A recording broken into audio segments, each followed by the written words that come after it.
इसलिए कहा गया अंधन तम प्रविशन्ति ये विद्याम उपासते। विद्या और अविद्या दो चीजें बताई गई हैं। एक वे लोग जो केवल भौतिक प्रगति में लगे हुए हैं और आध्यात्मिक प्रगति न करें, तो दोनों का ही पतन होता है। एक केवल आध्यात्मिक विकास में तो लगे हैं लेकिन भौतिक विकास नहीं कर पाए। इस धरती पर जो आपकी जिम्मेदारियां वो भी तो पूरी करनी है ना।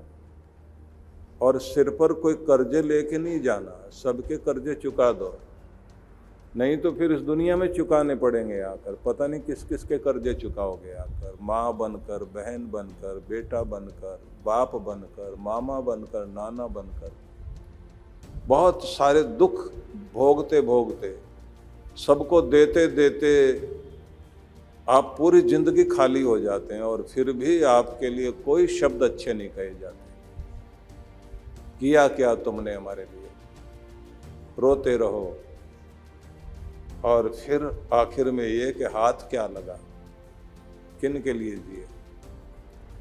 तो अभी से सब हिसाब किताब चुका लीजिए, लेकिन इसके लिए जरूरी है एक व्यवस्थित जिंदगी जीनी चाहिए। देखिए, आपके भोजन में मिर्च मसाला, नमक मिर्च कम ज़्यादा हो जाए ना तो स्वाद बिगड़ जाता है। ऐसी जिंदगी का भी स्वाद बिगड़ जाता है जब आप एक ही तरफा लगे रहें। तो व्यवस्थित बना के चलिए अपने आप को। तो जप भी चाहिए, तप भी चाहिए, भक्ति भी चाहिए, ब्रह्म वेला का प्रयोग करिए। और शाम का समय इतना शांत और व्यवस्थित कीजिए कि शांति में सो सको और आनंद में जाग सको। ये कि जब तक आपको खुद के मस्तिष्क में ये व्यवस्था नहीं बन जाए कि ये गलत ये सही, नहीं तो आपको चोर मिलेंगे तो कहेंगे सारे तो चोर हैं दुनिया में, कौन चोरी नहीं करता। उनके पास एग्जाम्पल भी होते हैं कि राजा ने जो है चोर को पकड़ा था, उसके बाद उसने कहा जी मुझे सोना बनाना आता है, मैं किसी भी धातु से सोना बना सकता हूँ, बस उसमें एक ही बात है जो मसाला मेरे पास है उसमें डालने के लिए ऐसा कोई आदमी आगे आए जिसने कभी जिंदगी में चोरी ना की हो।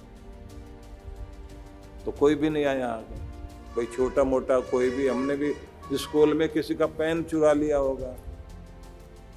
तो ये चोरों ने अपने बहुत अच्छे उदाहरण गढ़ रखे हैं, जुआरियों ने गढ़ रखे हैं।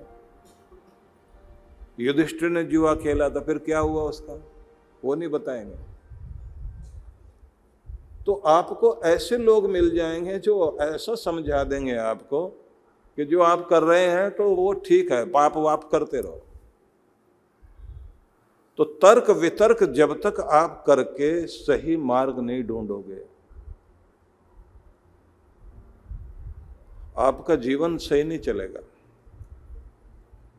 कम पढ़े लिखे लोग फिर भी ठीक थे, जो ये कहा करते थे देखिए व्यापार करते हैं लेकिन गुनाह नहीं करते, अपराध नहीं करते, बाल बच्चे वाले लोग हैं, परिवार वाले लोग हैं, हमारा किया हुआ बच्चों के आगे आए, ऐसा नहीं करेंगे। अब जब ये आदमी आज की दुनिया में ये कहता कुछ तो करना पड़ता है, बाल बच्चेदार आदमी है, कुछ तो छोटा मोटा हेर फेर मिलावट, कुछ कम तोलना, ये तो चलता है। और फिर हे भी करता है आगे से, मतलब शर्म भी नहीं आती। तो एक तो ये कहा गया है कि जब तक आपके अंदर का संशय नहीं मिटेगा आप सही मार्ग पर चलोगे नहीं। वो लोग मिल जाएंगे आपको। क्या पाया उन लोगों ने जो बहुत भले लोग थे, अच्छे लोग तो दुनिया में दुख भोग रहे हैं। बुरा करने वाले फल फूल रहे हैं। फिर आप इधर उधर देखने लग जाते हैं, हाँ वो भी फल फूल रहा है, उसने भी बुरा किया, वो उसने बुरा किया, वो बेईमान आदमी है, उसका भी ये। तो इस तरह के संशय मन में रख करके हम लोग पुण्य करने से, अच्छा होने से, आत्मा का शोधन करने से वंचित हो जाते हैं, भटक जाते हैं। नहीं समझ में आए तो ऐसे समझिए जिन बच्चों को स्कूल में पढ़ते समय अमीरों के वो बिगड़े हुए बच्चे मिल जाते हैं, बोले मजा मारने की जगह तो यही है। कॉलेज में पहुंच गए, वहां दीवारों पर लिख रखा है प्रेम नाम की लूट है, लूट सके तो लूट, अंत समय पछताएगा, कॉलेज जाएगा छूट। कर उल्टा सीधा काम। तो वो बिगाड़ने वाले लोग मिलेंगे आपको। फिर देखो कितने मजे ले रहे हैं, कितना कैसे रह रहे हैं, कैसे कैसे रह रहे हैं। लेकिन आगे चल के देखिए उनको, जो उनकी तरफ नहीं देख रहे थे, वो कोई आईएएस, कोई आईपीएस, कोई जज बन गया, कोई कलेक्टर बन गया, कोई बड़ा व्यापारी बन गया, कोई किसी स्थान में सफल हो गया। लेकिन वो नहीं हो पाए। उन्होंने अपने माँ बाप का भी मामला खराब कर दिया, खुद की भी जिंदगी खराब कर दी। जो अच्छे बिजनेसमैन के बच्चे थे, बिगड़कर उस जगह पहुंच गए कि माँ बाप की दौलत भी नष्ट करके रख दी। वो किसी एक व्यक्ति की बात कही जाती है कि किसी ने पूछा, कोई शेख थे ये अमीरेट्स के, गल्फ कंट्रीज में ना, तो उनसे कहा कि आप तो अच्छी गाड़ी आपके पास भी, लेकिन आपके बेटे के पास तो सोने चांदी की, सोने की गाड़ी, वहां सोने की भी गाड़ियां हैं। आपका बेटा जो है सोने की गाड़ी, तो ये कब तक चलेगा? बोले 2-3 पीढ़ी तक तो चलेगा। बोले आगे? बोले हमारे परदादा जो है ऊंट पे बैठ के आए थे, कुछ खच्चर पे बैठ के आए थे, अगले वाले जो गधे पे बैठने वाले हैं। क्यों? क्योंकि उनको संभालना नहीं आता। इसलिए पहले संशय अंदर के मिटाने पड़ेंगे। डाउट जो है क्लियर करिए जरूर।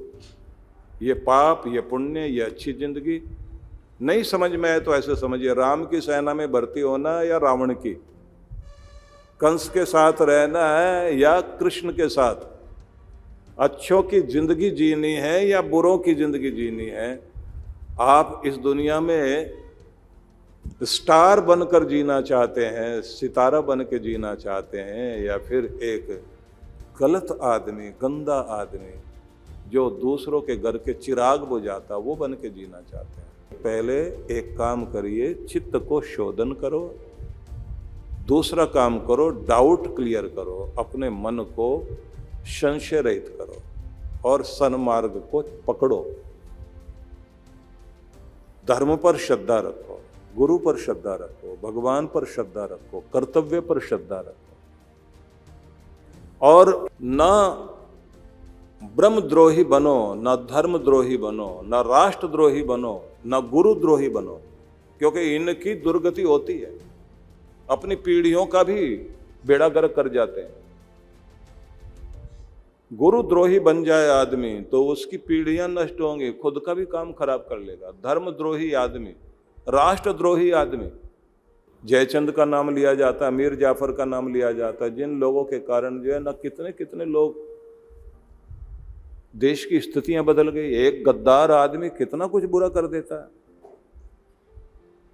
तो गुरु का गद्दार हो या धर्म का गद्दार हो, राष्ट्र का गद्दार हो, भगवान की राह में चलता चलता आदमी गलत दिशा में चल के दूसरों को भी गलत राह दिखा दे, तो इनका नरकों में नरक भोगते भोगते निस्तारा नहीं होता। छोटी सी जिंदगी और हम इस तरह जिए। इसलिए निवेदन करना चाहता हूं कि जिज्ञासा से, तर्क वितर्क से वास्तविकता तक जाइए, सत्य ग्रंथों से, सद्गुरु की शरण से, पवित्र ज्ञान से अपने संशय मिटाकर सतपथ को पकड़ लें। और जब एक मार्ग समझ में आ जाए, तर्क, प्रमाण, शोधन परिशोधन आदि करते हुए, जिज्ञासा रखते हुए, सब चीजें करके एक जगह सही पहुंच जाइए।